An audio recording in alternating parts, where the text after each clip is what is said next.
There are signs right now, unfortunately, that little has really changed in Afghanistan despite this enormous effort that the United States has undertaken in blood and treasure.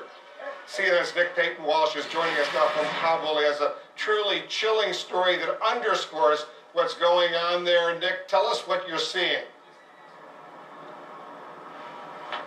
Absolutely. As the focus is on this NATO drawdown, the pace of it, and it really turns into a story about what kind of Afghanistan NATO is going to be leaving behind after a decade of involvement here. Now we have the story of the victim of a rape known as Gulnaz, who was jailed because she was the victim of this particular crime. And this story tells us now that even with billions still being spent, women's rights in Afghanistan still have a long way to go. Gulnaz remembers clearly the smell of her rapist's clothes. He had filthy clothes on, as he does metal and construction work. When my mother went out, he came into my house, and he closed the doors and windows. I started screaming, but he shut me up by putting his hand on my mouth. Her rapist was the husband of her cousin, but in Afghanistan's draconian society, this 19-year-old was also blamed. Her rape, sex with a married man, was seen as adultery by the courts, and she was sentenced to 12 years in jail. To her, there's only one way out, a dreadful choice. I was asked if I wanted to start a new life by getting released, by marrying this man. My answer was that one man dishonored me, and I want to stay with that man. Inside the prison walls, she agreed to be interviewed with her face hidden. Here, she can't escape her attacker. Her daughter is the child of the rape. My daughter is a little innocent child. Who knew I would have a child in this way? A lot of people told me that after your daughter's born, give it to someone else.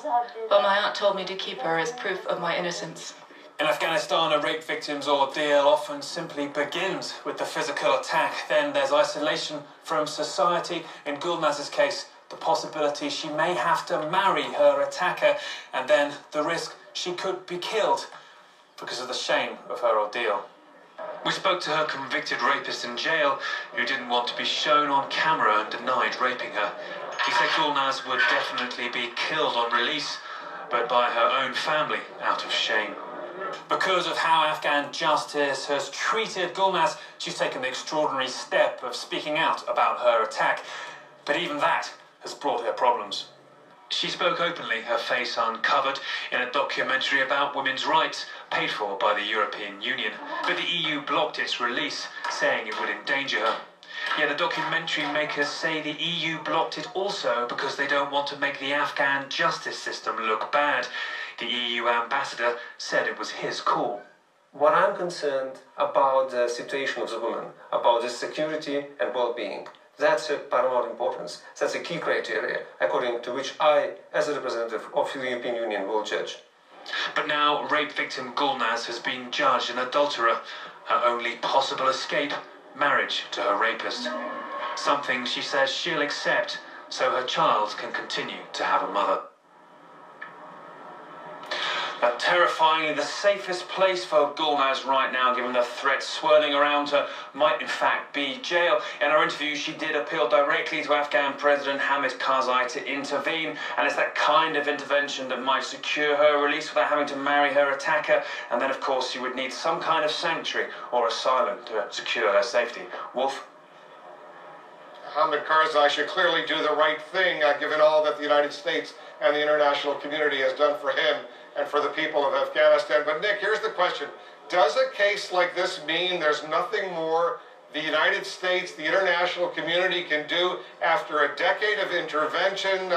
Does it strengthen the argument to stay on, or does it strengthen the argument that it's over in Afghanistan and it's time to leave? That argument will go on for the foreseeable future. What it does show, though, is how close some parts of the country, some parts of society are still to the kind of justice and functionality we would more associate with the Taliban. I should point out many Afghans will be sickened by Gulnaz's story, but there are still parts of the country and society which have yet to be reached or changed by NATO. And frankly, this also shines a spotlight on that huge gulf between what NATO thought it could do to Afghanistan 10 years ago and where the country really is right now. The argument for staying on perhaps being that some parts of the country are still so close to a Taliban style of existence that maybe it's important to stick around to ensure the Taliban don't get a foothold again. Wolf? It's hard to believe that with the U.S. and NATO there in such huge numbers, this could even be taking place 10 years into this war. All right, thanks very much, Nick Payton-Walsh. An excellent report for our viewers in the United States and around the world. Meanwhile, Pakistan's ambassador to the United States is stepping down over the scandal in Pakistan known as Memogate. Hussein Haqqani was a close aide of the President Asif Ali Zardari, a frequent guest right here in the Situation Room. He helped the president mend frayed relations with Washington after Pakistan was humiliated by the raid that killed Osama bin Laden. But he's been implicated in a memo allegedly sent from Mr. Zardari to former Joint Chiefs Chairman Mike Mullen asking for his help to rein in Pakistan's memory. Hussein Haqqani forced to stepping down as Pakistan's ambassador to the United States. He did his best, as I know personally, to try to improve Pakistan's relations with the United States, but right now he's going to be gone.